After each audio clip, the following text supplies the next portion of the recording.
Hey friend, welcome back. It's Andrea, your friendly neighborhood nerd, hot girl enthusiast, and here on my channel I like to talk about philosophy, astronomy, mental wellness, self-help, and all of my shower thoughts. So if one or more of those things sound interesting to you, consider subscribing. It would be a great time. This video is actually going to be very quick.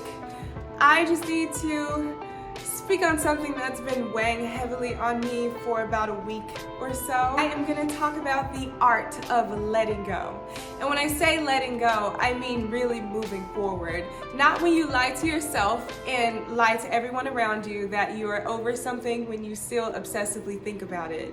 That is not how this works. But if you do that, don't run. It's okay, don't be scared, because this is also a safe space for you. And we are going to cover 3 topics. 1, why letting go can seem so hard or impossible.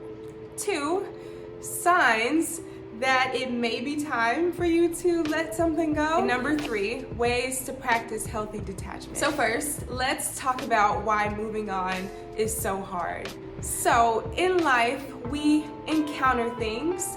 The things in question are people, relationships, jobs, business ideas, everything.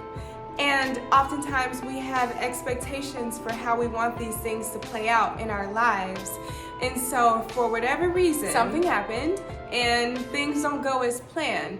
And so this causes us to feel disappointed, rejected, defeated, and rejection breeds obsession. So we start to cling. And we cling to things for a number of reasons. We're afraid to let something go because it's familiar to us. Oftentimes we think something is good for us just because it's all that we've known. And we have a hard time accepting change because we fear the unknown. We have to know what's coming next. And so because we don't want to face that, we get comfortable. We get complacent. I'm fine. I don't gotta go nowhere. I can chill on this couch. Some of us have a fear of abandonment, and this often stems from childhood. You may have had an absent parent. Disappointment may have been a running theme in your childhood. I don't want to say any names. You may have felt emotionally alone.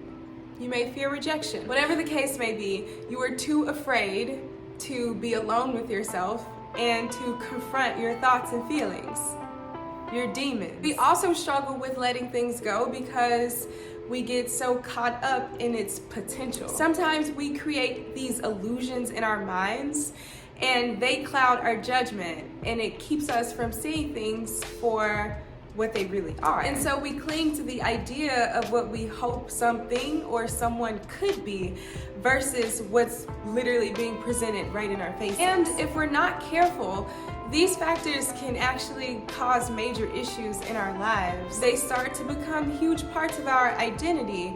They consume us. They cause blockages. They cause us to miss out on opportunities.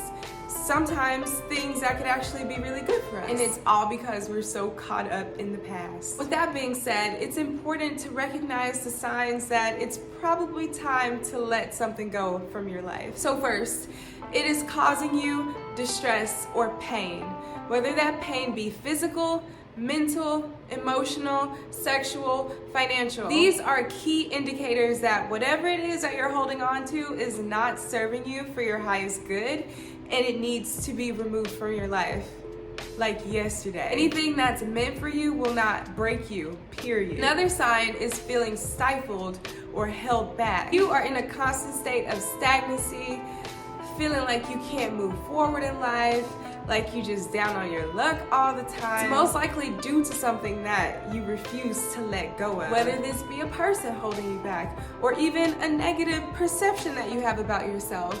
If you tell yourself you're not worthy of having something, then guess what? You become stuck. Lastly, a pros and cons list. Ask yourself what are the benefits and the negative aspects if you choose to stay in a situation. If the cons are outweighing the pros, Houston, we have a problem.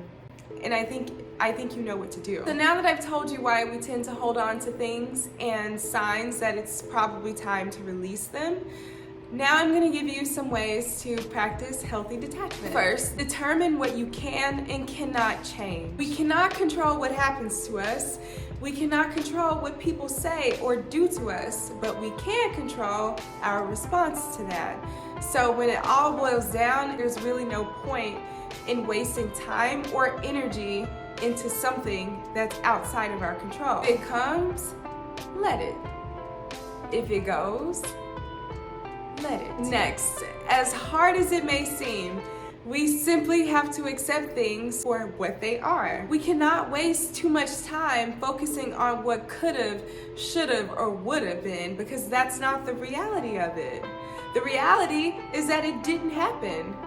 And that's it. What else is there to talk about? We can't force our own narratives on situations and people. How many times is someone gonna have to show you their true colors before you believe them, friend? Another way is to be present. Do you know how much time you lose when you are living in the past or in the future? That's a trick question because you don't realize until it's too late. Reshift your focus. Pour that energy back into yourself. Spend some time with people who love, care about you, and support you.